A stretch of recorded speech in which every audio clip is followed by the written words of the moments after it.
We are now recording. I'm going to flip over to my slide stuff. So, welcome everyone to our first Masters of Myth community Discord call. Today we're going to be talking about strategies and tactics that you can employ in our first ever Masters of Myth tournament. That will be coming up this Saturday, June 8th, at Eternal Games in Chesterfield. It is a free-to-play tournament, which means that it doesn't cost anything for you to be able to participate. There will be prize support for the top 3 players, and if you want a full list of rules, you can go to our website, yourclosegaming.com/rules, and click on the tournament rules button to get a comprehensive list of all of the rules for our tournament. As far as prize support for the top 3 players, we'll be doing foils for the top 3, and then whoever finishes first will be getting the first box of Hades and Susano once it is released. So we hope to see you guys there, and if you happen to tune in to this either live or through the recording, we'll definitely know if you picked up on some of the stuff that we talked about today. So today on the call, you've got me, Michael Shannock. You also have Zachary Barton and Christian Berry. And we're going to actually start off with Zach talking about one of his favorite combos, the Sun itself, Solar Blessing, and Banks Overflow. We're going to get off with full legal names. All right. So, yeah, this is a really good combo that I came up, or not I really came up with, but that happened to come up a few times in our playtesting and stuff like that. So, main premise of the combo is Solar Blessing. It's a really good card. It gives your cards Devout, which is any damage that is dealt by the minion that has Devout is healed to you instead. The Sun itself being the biggest minion in the game, it's very scary. It's a 8 cost, 10 power minion. Only caveat being, it has to be on itself to attack gods directly. You slap the Solar Blessing on the Sun itself. It gives it Devout. Basically, you deal 10, you heal 10. It's 20-point swing. What you can do is if you also have a Banks Overflow out, which is a ritual card in the raw deck, any damage or any health or devotion you're going to heal, you can deal that much instead. So, say you're going to, you pop Solar Blessing on the Sun itself, you swing for 10 damage, it does go through. Yeah, you've dealt 10 damage and you can heal 10 damage, but instead what you can do is turn around that healing to deal another additional 10 damage to your opponent at one time. Just smack him in the mouth. You start a 2-player game, you start at 40, you're really hurting someone a lot. Someone's in their death state. That's dang near a kill. So it's an expensive combo. Some may say that is a kill. 20 damage in a one-on-one game. That would just be death. That just happens to be death. Yeah, it's an expensive combo. It costs 14 total devotion. So, yeah, you're dealing 12 or 20, but it costs 14. You have to have a situational sometimes card in your hand with Solar Blessing. Not always going to be the most useful card. Sometimes it's not. But most of the time, Solar Blessing always pays for itself, which is always great, plus or minus. And damage is always good, especially if you have Banks Overflow out. The Banks Overflow is, to me, kind of an underrated card in the raw deck. He's got a lot of cool rituals, a lot of cool relics, mostly relics. So the Banks Overflow is always a really nice mythic to just slap on somebody. Like, it's not a high target priority to get rid of because it's situational. But when it hits good. And it can win games really easily. And this is a really big combo that I really, really like and really, really enjoy in the raw deck. I can say personally, I'm trying to remember if this has ever actually hit me before. Not you. It did hit a friend of ours, Ben. He kept hitting Matt with it at the first playtest event we had because no one would stop it. Because it was like, it's just Banks Overflow. You just got to wait for one of the onks to come out. And then no one messes with Banks Overflow because it's situational. And then you get hit with 20 damage out of nowhere. And it's like, well, what are you supposed to do? And what are your thoughts on using Sekhmet in place of the Sun itself for this combo? I mean, damage is damage. You heard it here first, people. Damage is damage. Let's go. Damage is damage is damage. I mean, oh no, I didn't do the full 20. I still did. What is Sekhmet, a 4? Yeah. Yeah, it's still 8 damage. It's a pretty big swing for an extra 2 devotion. If you have Sekhmet out, and you have Banks River Flow out, and you happen to draw a Solar Blessing, sure, slap it on there real quick. Just flex tape that on there real quick, like. Damage is damage is damage. Damage is damage. Speaking of damage, we have the next combo that we're going to be talking about today, which is Christian's favorite combo, the Lightning Bolt, the Thunderbolt, and several Dark Skies. Christian, take it away. Disgusting. Someone could say max Dark Skies. You could. Yeah, this is a great combo because, well, including Zeus's ability of being able to pull Lightning Bolt, you kind of get this a lot. You can pull this out pretty quickly with a Lightning Bolt and the Thunderbolt. You know, the Thunderbolt giving it an additional 3 damage plus the original. I'm sorry, 2 damage plus the original 3. You're already at 5, and then Dark Skies. Each copy you get another one, up to 3 copies in the deck. That's a total of 8 damage there. Not as good, not as much damage as the Sun itself, but you get to do this whenever you want with the Fleet ability on the Lightning Bolt, and then being able to do that multiple times if you have it in your hand. You know, multiple Lightning Bolts. Again, just a huge combo, and especially being able to do it whenever you want. Someone's getting ready to swing at you after they've just laid down a bunch of cards. You can just zap them with it, bring them down quite a bit. Yeah, there's quite a bit of flexibility with the Dark Skies because it's not extra damage tacked onto the Lightning Bolt. Those are each one's an individual instance of damage, so it ignores damage reducing things like Eaglestolf or the Wind Breastplate. So you can essentially ignore that damage and split it up. Yeah, throw at different targets. You never know. Sometimes you like to share the love. Well, I was hoping you'd give me a better transition thing because the first time Zach nailed it with saying damage is damage is damage, completely unplanned for me to transition into yours. But now we're going to transition into my favorite combo, which is in the Odin deck, which is Heimdall with the Odin Heroic God Feat and Munin. So Odin, I think we all know, is pretty straightforward. You go Unga Bunga and Punch Face. So there isn't a ton of super deep combo strategies that aren't already pretty obvious, but a really strong combo enabler is Heimdall with Odin's Heroic God Feat, which allows you to look at the top 5 cards of your deck and put them back on the top or bottom in any order. And Heimdall allows you to look at the top card of your deck, and you may play it from your hand, or play it as if it was in your hand. So essentially, if you look at the top 5 cards of your deck, and they're all awesome, you just put them in the order that you want to play them, and you essentially have a 10-card hand.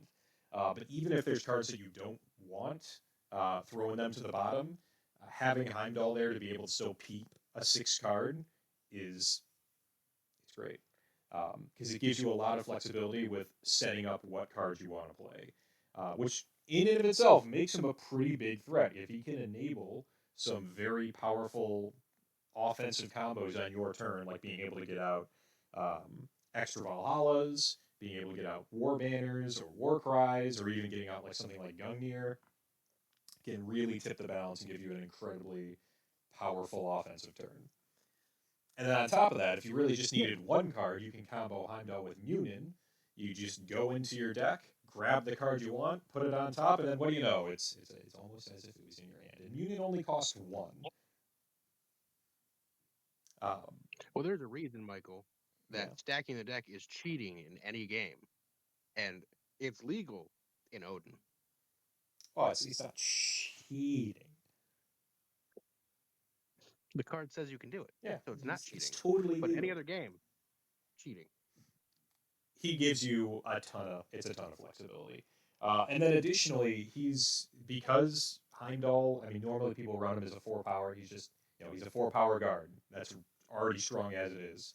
But he can be a magnet for kill spells and removal because he can help enable these big combos. But in the end, that's good for you too because that's one less thing that could remove like a war banner. That's one less thing they can remove Balder or like a big minion that's juiced up and getting ready to attack. So it's a very cheap combo to pull off if you can get Heimdall because really all you need is Heimdall and for you to not be in the death state. So I love it, and if you pull it off in the tournament on Saturday, I will be very proud of you. I can't say anything while you're playing, but I will be very proud of you from a respectful distance. How respectful. I don't know. I mean, we're going to be judges, so close enough to be watching the game, but not close enough where it seems like I'm on your side because you're playing Odin. That's fair. That's a respectable distance. Yeah, no, we got to be impartial here. No, Heimdall is also really good for extending combos as well. So it's a really flexible card. It's great in combos. It's great by itself. Munin is always, one of the best birds. It's up there with the other three. And then Odin's, again, stacking the deck is illegal in a lot of games for a very, very good reason. And Odin, it's the main ability of his deck. So having that foresight and knowledge to go after stuff is really, really great. If you can harness, highly encouraged to back the deck. Exactly. If you can harness your ability to go full aggression with also your ability to try thinking out a little bit, you can really optimize what you're doing with Odin. Yeah, Odin sees your plans and he will approve them himself. I see what you're trying to do there. But let's transition over to our next topic. Oh, sorry, unless someone was about to say something. No, we're all good. Death State. The Death State. The Death State is one of the key mechanics in Masters of Myth. It's one of the things that makes us a little bit more unique in this card game sphere, giving you a second chance, a comeback mechanic. But there's a lot of ways you can use it. So we've actually done a blog post on it, The Death State in You, and how to use it to your advantage if you want to do some reading. But we're probably going to be talking about most of that stuff here, so. But you could also go read the blog post at any time if you ever wanted to. But Jack, I know this is something that you wanted to talk about, so you can take it away. Yeah, so the Death State, like you said, is a very powerful mechanic in the game. Yeah, you technically died already once, but who doesn't want a second chance at life? Only downside is you are at half, which can seem like a detriment, but your abilities are a lot better. Not better, different. Zeus's is great. Ra's is pretty great. Quetzalcoatl, oh, you have extension combos or combo extenders? All right. They're cranked up to 11 with Quetzalcoatl in his Death State. The main point we wanted to bring up with Death State was when to go into the Death State, which I don't know, is it its own slide? No, this is all Death State. This is its own discussion. I'd also like to point out, you just said, going to the Death State. Yeah, the abilities aren't better. And then you were like, oh, but Zeus's is crazy. Oh, and Raz is pretty good. And Quetzalcoatl's is really good too. Yeah, the Death State abilities are more aggressive. They're a little bit better than your front side abilities. Stand ability. I mean, it's got to be big, showy, and aggressive. And there's a reason, because again, you come back at half life after the first death. So, but knowing when and where, I guess more so just when to drop into your Death State is a big thing. The tactical, end my own turn to go to the Death State, always a big decision. If you can do it on your own turn, especially at the end of your turn, always a great idea. You don't want to be left in your own turn at like 2-3 devotion. If you can end your own turn with, I guess, just killing yourself or putting yourself into the Death State, usually it's a great strategy because you're going to start your turn refreshed with better abilities and more health. Granted, Zeus, and I know Christian's going to love this, can do it for you, which is disgusting. Because he's got those lightning bolts. So like, oh, I'm at 2, I'm going to swing out, then, put myself into that state, and then Zeus is like, we're going now. Hold my hand, we're going for broke here. But having the ability to drop yourself to 1 or 2 devotion, and then going on that state on your turn or forcing your opponent to kill you. So if someone has like a scorching heat out, you can't like perfect kill yourself, but you can leave yourself on 1 or 2, and you have 1 or 2 opponents. Yeah, that's instance of damage. By the start of your turn, you're at death state. Doesn't always have to be on your turn. You can make your opponents do it to you. So it's always a great idea for most people to go to their death state near the middle of the game. We've seen strategies where people drop themselves as fast as possible, especially Zeus players will blitz their own health, just getting everything and everything, just hand dump, hand dump, hand dump. Quetzalcoatl players will see sometimes do it as well. Rod and Odin. Odin's really good on his alive side, decent on his backside.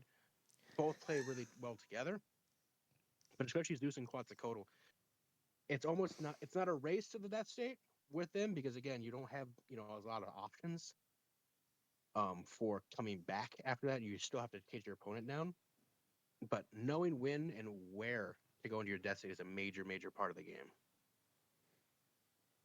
Yeah, and from the perspective of someone fighting or trying to use your opponent's death state to your advantage, you can put your opponent right on the edge of like 1 or 2 devotion on their turn, so it forces them to put themselves into the death state on their turn, essentially giving you a free turn.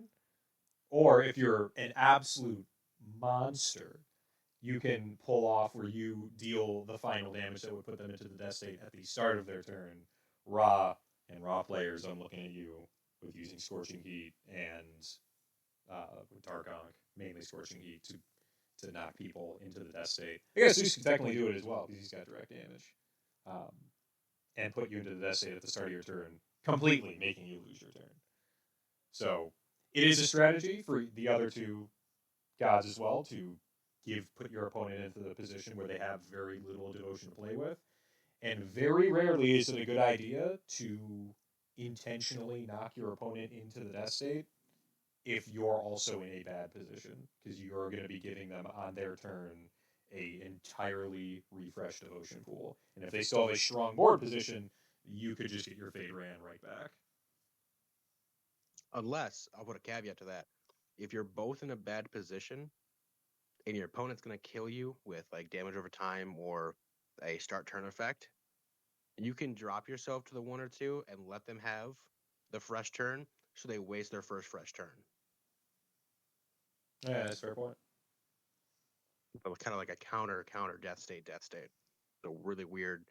I've seen it happen. We were up at a store, the one by Port Huron, Michael. What store was that? By the Raven? Shoot. I feel like I should know this. Either way, those guys are goblins. Like, they learned how to play the game in like 10 minutes and immediately decided. You calling our player base goblins? Because they act like it. And all of a sudden, like, oh, I learned how to play this game. All right. How do I actually play the game? And then they were like, all right, I figured it out. And then they just do some degenerate activities real quick. And it's like, how did you guys figure this out in 20 seconds? Why am I taking 48 damage in 2 turns? How did you do this? What's going on? Where is my board? So I remember it because they would put themselves like at 1 or 2, and then everyone would be at like 1 or 2, and then they'd kill the opponent, and then damage over time would kill them. It's like, what are you gonna do? Yeah, you wasted your entire first turn of being fresh on nothing. Congratulations, you've played yourself. All very the death state, ladies and gentlemen. Is it any other words on the death state before we jump to our next topic? I will take your silence as you don't have anything else to say. So, next up is interruptions. We have a few of them in the game. And again, I think this is another one, Zach, that you wanted to discuss, so you may take it away. Yeah, so interruptions in other games, otherwise known as counters. Whoa! You take that word out of your mouth. Counters, hand traps, stuff like that. We don't have any direct interruptions, but there are things that do kind of mess with other people's turns on their turn. Harpy is a great example. You have a massive attack coming through. You have that Sun itself combo coming through. All of a sudden, there's a bird in the way, and it's just, why is there a bird? All of a sudden, there's a bird.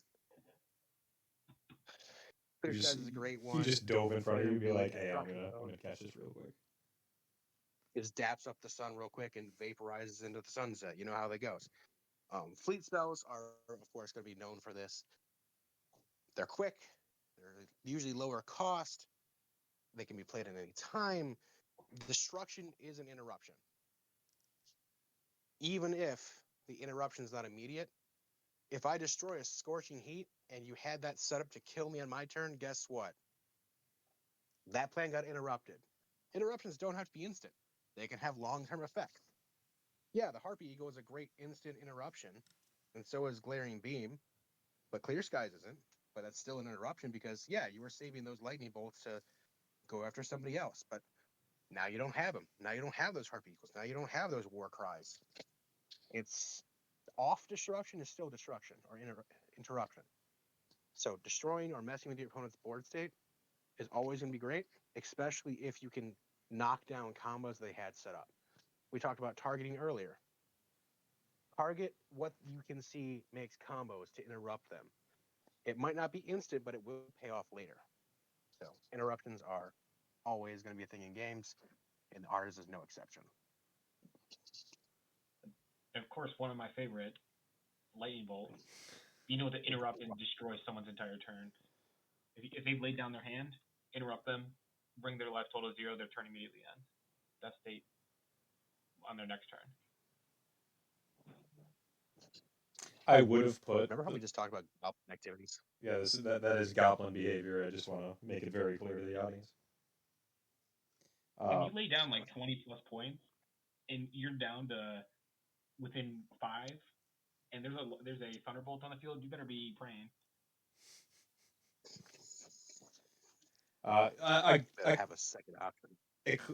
I put Clear Skies on there to show, as we brought up before, as the anti-interruption. If you want your turn to go unharassed, where no fleet can bother you, you play Clear Skies. Obviously, it also prevents you from playing any other fleet on your turn. But that just shows you, we created that card to show you how powerful being able to play on your opponent's turn is. Because if you're able to rob your opponent of that, it allows you to have a very clear turn, a very calm turn. It's almost like we named the card that for a reason. Who could have known? Not me. Next, we actually already started talking about it. Target priority. Something that is key to just about any competitive or combative game, video game, card game. You need to know what you should be targeting first. And usually it's not just me. You don't want to just go, okay, biggest thing, get rid of biggest thing. Hence why I gave this example here. All 3 of these are relics that Odin has. And all 3 of them would be viable targets for removal. However, actually, I'll actually pose this question to my panel here, my fellow owners. Zach, of these 3, which one are you destroying if you had a destruction spell? Every time Warbanner. Okay. Christian. I'd say you actually need a little bit more context. I could go with Warbanner or Magic Mead most of the time. Now, see, that is a very good answer as well, because I do think it does depend on the situation that you're in. It's Warbanner typically is a good one to get rid of because it's so persistent through the game. It's always going to be buffing his minions, and Odin having buffed minions makes it much more difficult for your minions to be effective against him. And then he can also smack you really hard, so usually it's a good idea to get rid of a Warbanner. However, if Odin's healing a ton, if Odin has both Magic Meads out, it might be a good idea to get rid of him, and especially if that's helping sustain him. Or if your opponent is playing Odin and is getting really low, and this would essentially doom them to having a dead turn. Getting rid of that might be a good idea. And then the same thing goes, like there's situations where getting rid of Higglestalf would be a good idea. If you're about to swing big, like if you've got 3 Atomies on the field and you're rearing up to deal a bunch of damage, I mean, keep in mind, 3 Atomies attacking, that's 12 damage. Hailstolf reduces it by 2, each of those by 2, so he takes that 12 and reduces it to 6.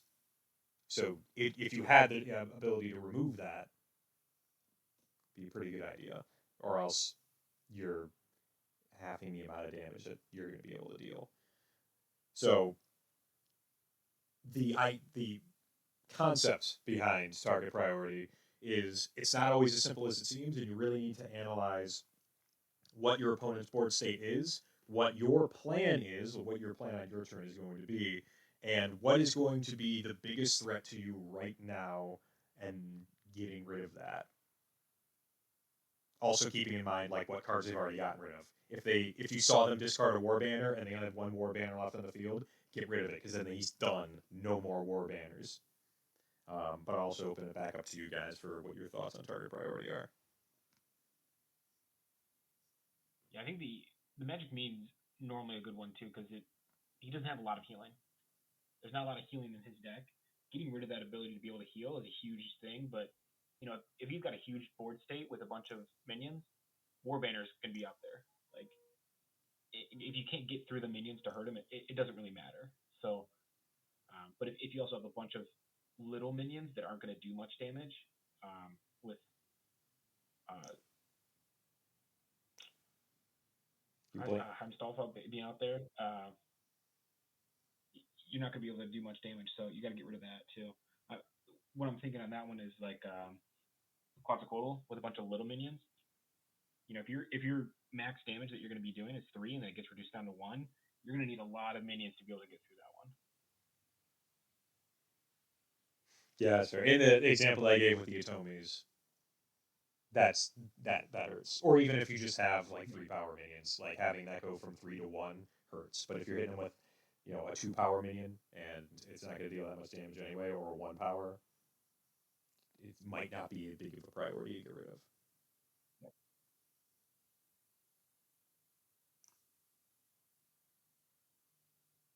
Zach, any thoughts on target priority? I mean, choosing targets is always going to be a decision, especially if you have a destruction. You always almost want to use your destruction, almost always, unless you don't have the health for it. Number 1 target priorities are, again, situational. There's a few cards that stick out that are really, really good in almost any deck. War Banner, of course, what we discussed. Scorching Heat in the Raw deck. The Thunderbolt in Zeus. And I would even put Eagle's Altar up there and Quetzalcoatl as a combo extender of just cards that, if you don't see another valid target that's not actively hurting or healing somebody, those are your top 4. Those are what you're supposed to be going after. But granted, like you said, it's situational. It's not always going to be a black and white of, oh, I see War Banner go away. Oh, I see Eagle's Altar go away. Healing is always strong. Damage is always strong. You got to figure out which one you want to go after first. Very good. I think actually part of it we haven't touched yet is we gave an example of 3. These are all going to be in one person's board state. There's going to be, if you're playing a 4-player game, there's going to be a lot more cards out there. So you have to then decide who you're going to target as well, not just what card you're going to target. Yeah, you have to talk. You have to be thinking about your position in the game, whoever you're playing, who you can more properly counter. Because there are instances where, unfortunately, in endgame scenarios, Zeus will almost always get targeted for getting knocked out, because if Zeus is in the death state, they have the capability to throw a lightning bolt and knock people out. Like, they have easy access to direct damage, while the other gods don't have as easy access to that. So you will see more often than not Zeus players getting targeted because, well, an Odin can handle a Ra with walling off with minions, and it can handle Quetzalcoatl with walling off with minions. But that won't work against Zeus. Zeus will just smack him with a lightning bolt every turn until he's dead.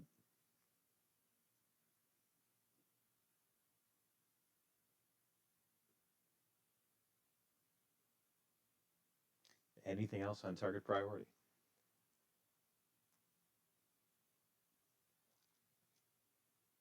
All right, so now we get to a very fun topic: how to say no. We realize Masters of Myth is a card game with a lot of fun cards, and you want to play all your fun cards, but sometimes it's a really, really bad idea to play your really fun cards because they'll just make you lose. I actually think we have, yeah, in one of the recordings that we have of our playthrough with me playing against Christian, I was playing Ra. I was like, I need to do it for the memes. I played the Sun itself and then got clapped. And playing the Sun itself was a terrible idea in that position because there was so much that Christian could do to disrupt what my plan was. And I'm pretty sure you threw out a Harpy Eagle, blocked the punch, and then ended up destroying it. So you need to know how to say no, even though you want to play the fun cards. Christian, go ahead. Yeah, as that song goes, you gotta know when to hold them, and know when to walk away. I mean, some of these cards that we've It's shown not together, the- the combo. You have to say no when to fold them. It's not even close. What?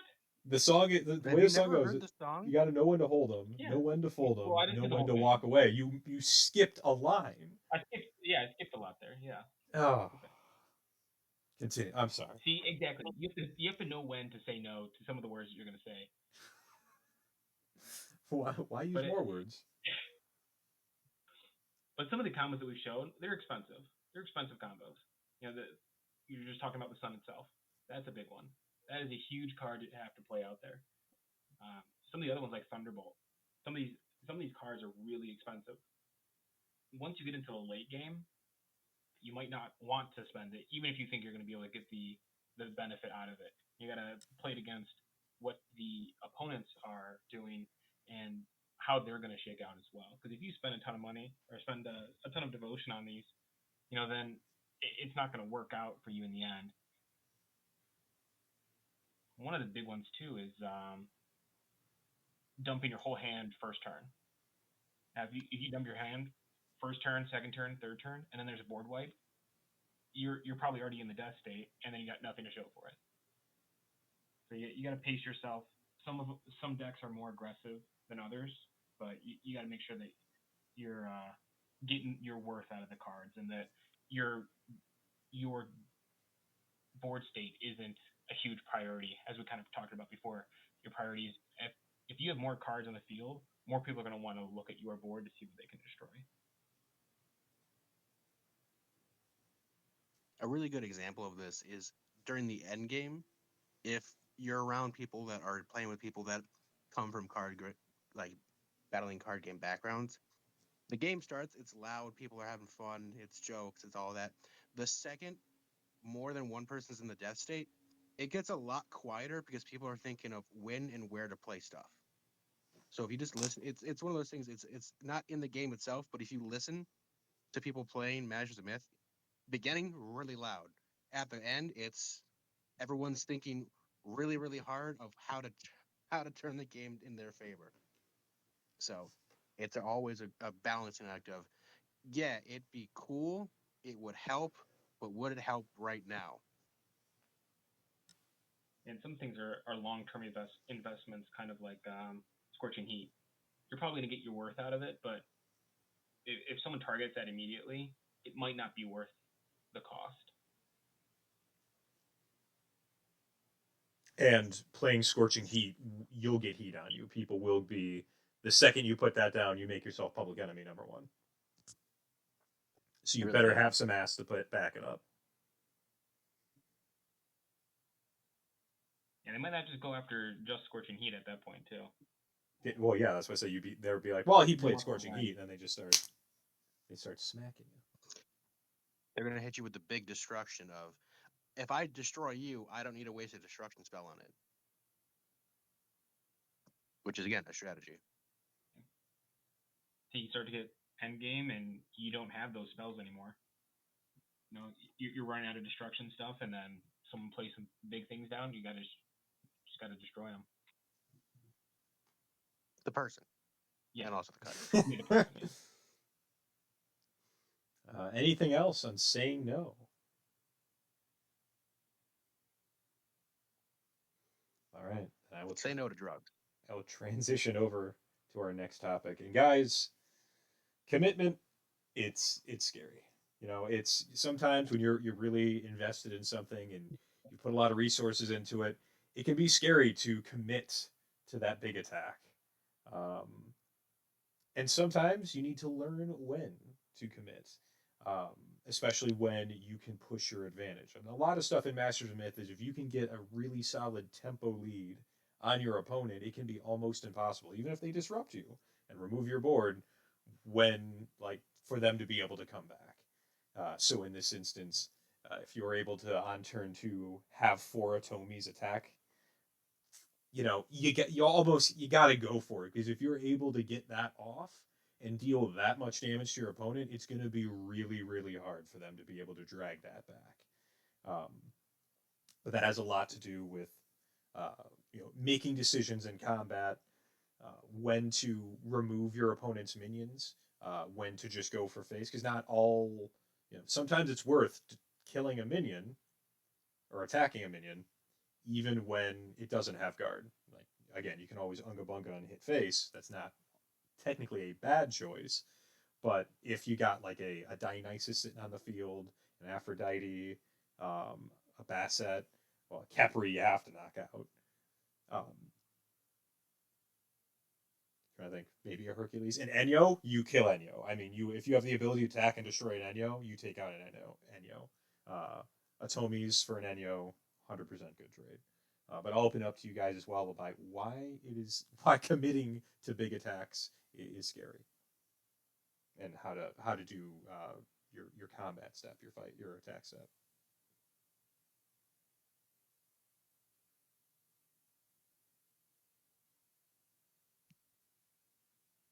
So along with the commitment, picking who you're committing these resources against is a big part too. If you swing it all against one person, they're gonna want some revenge for probably the rest of the game, regardless if that means that they're gonna lose. So you gotta sometimes you gotta share the love. You gotta share the love. And that goes for spite lightning bolts as well. If Christian spite lightning bolts me at the beginning of the game because he just, I have it in my hand. All right, well, you're taking a lightning bolt. It will be paid back. I will not forget. Now, a good spite lightning bolt is you're about to die from someone's attack, so you just lightning bolt someone else. No, that's like I'm talking at the beginning of the game. You had lightning bolt in your opening hand, and you're just like, oh yeah, Zach, take a lightning bolt. Zach's not going to forget that. The little thing will pop. You'll see the little thing pop up on your screen. Zach will remember this. So when he drops out the sun itself, you know who it's attacking. Blood in, blood out. That's almost as good as damage is damage is damage.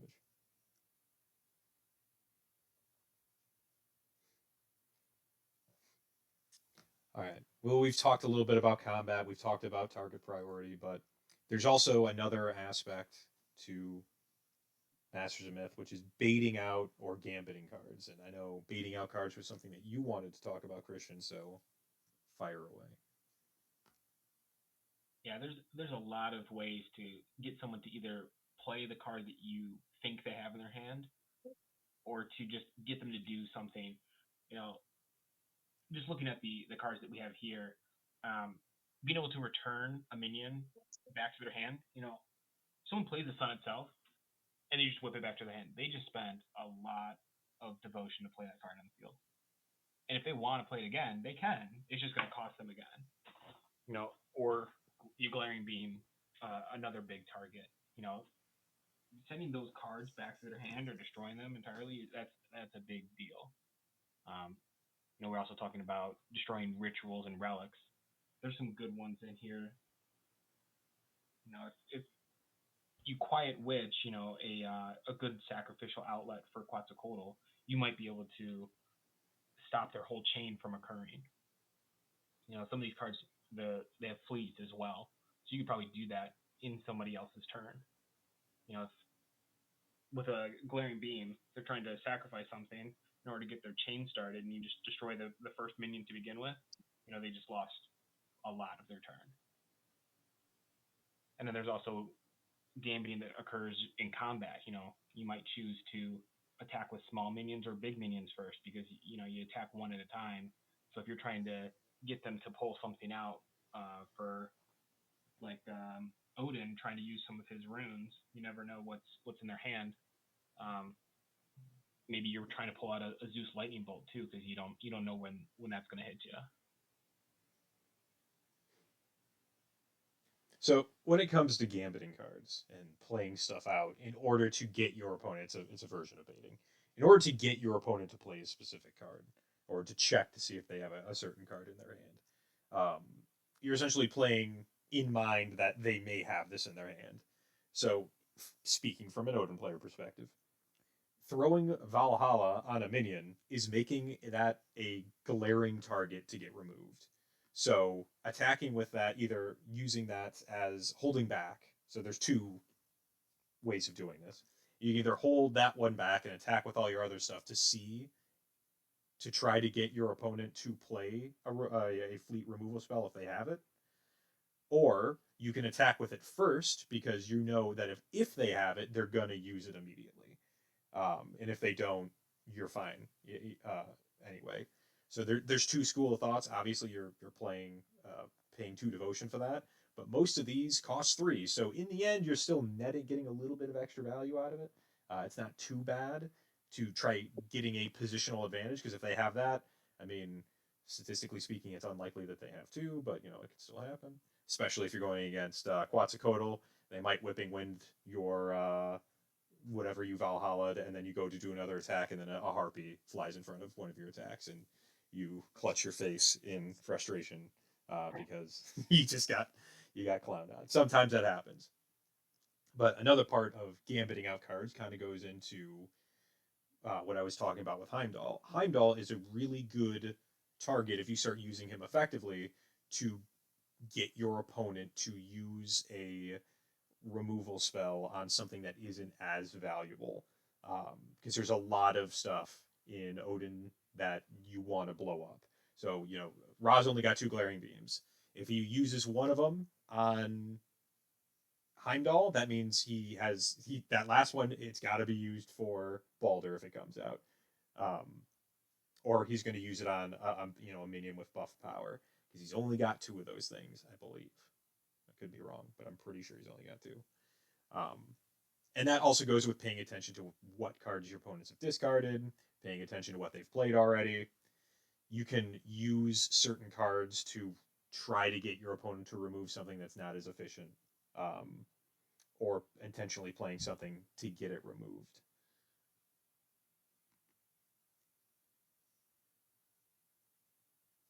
I like the analogy of the Harpy Eagle.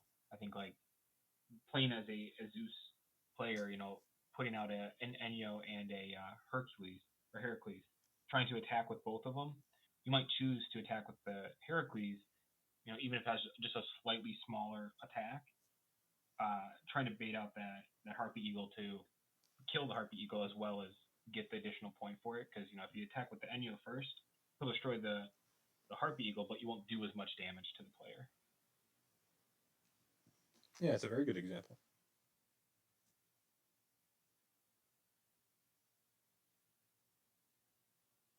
Any other thoughts on gambiting, baiting out cards?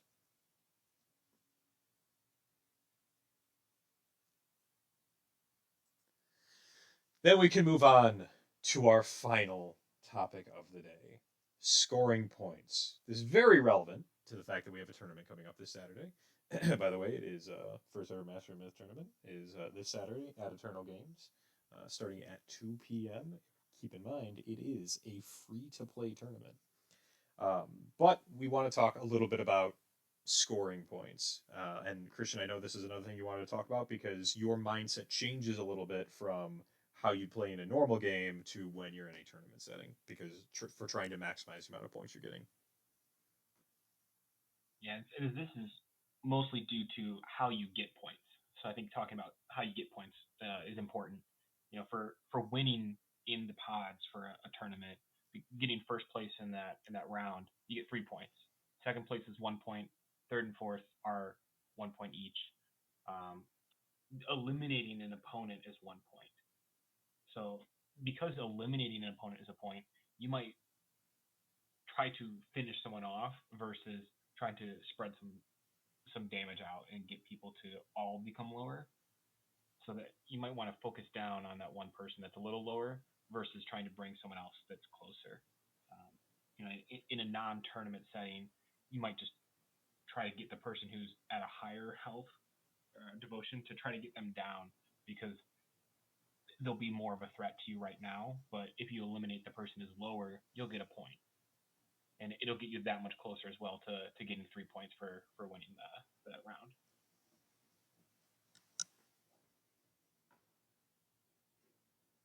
Yeah, and something to keep in mind for point scoring, if you guys haven't read the rules yet, um, you can't actually deny your opponent.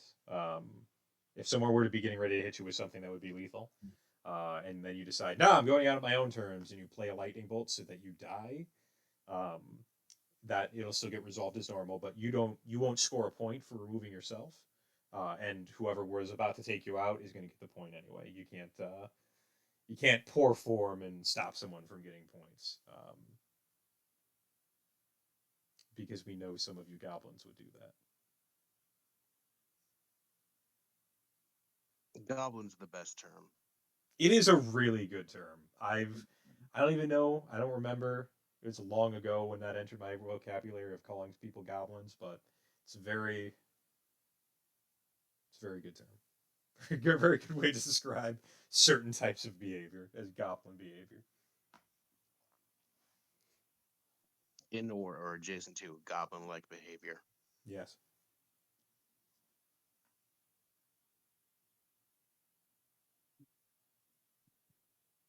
Anything else on point scoring?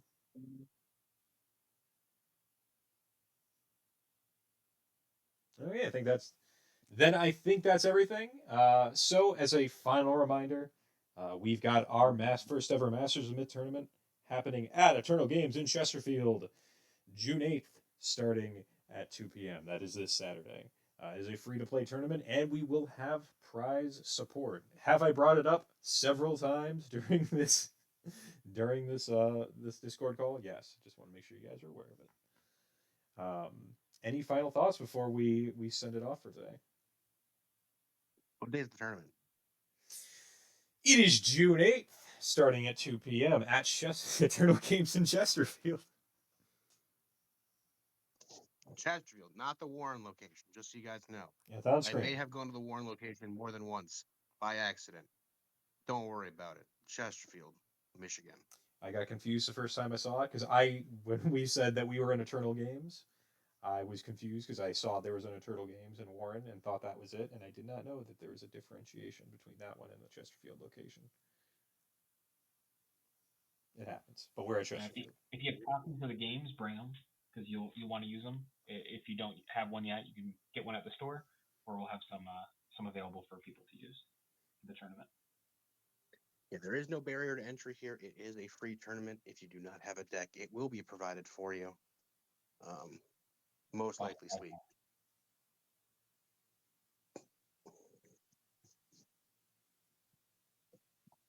Well, thank you guys for coming out, and if you're one of those people listening, thank you very much for listening to us to ramble for I don't even know how long have we been doing this. It's not telling me. An indeterminate amount. For about 50 minutes, for about an hour. We'll be doing a few more of these on various other topics, and of course, we will let everyone know what our plan is. So thank you all very much, and we will talk to you soon, and hopefully we will see you this Saturday.